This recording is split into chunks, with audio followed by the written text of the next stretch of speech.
يقول أنا أعطيته 500. يقول يقعد يبكي يصيح صياح. يقول الرجال صياح ومر اسمعوه كل اللي حولنا شهيق، ما هي بالدعوة صياح عادي. يقول يجون زملائه وش فيه؟ قلت والله ما فيه إلا الخير إن شاء الله. يقول قلت ليش تبكي أنت؟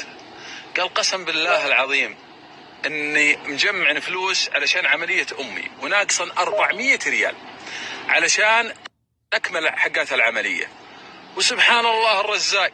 يقول أنت أعطيته 500 ريال فرجها الله عليه.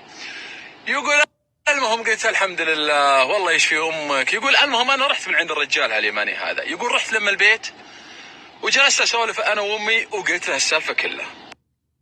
يقول جلست أسولف أنا وميمتي وعلمه بالسالفة. يقول قالت أمي قم. قلت وين؟ قالت ارجع لليماني وهذه 5000 ريال له من عندي. سبحان الله الرزاق يا جماعة. قلت شلون؟ قالت هذه 5000 له لأمه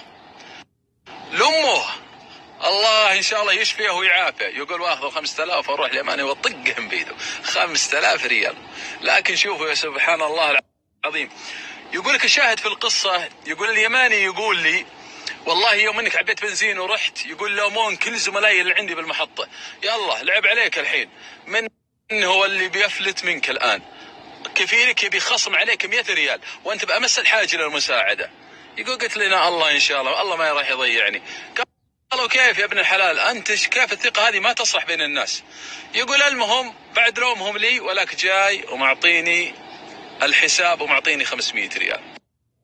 فالوضع يا جماعة من هالقصة هذه إن في شيء بين اليماني وبين الله أعلم فيه.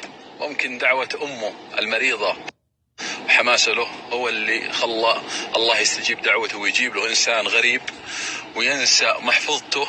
الله يريد السبب وينسى فلوسه علشان يكرمه ويجيه كرم فوق ذلك، مو ب500 ريال 5000 ريال.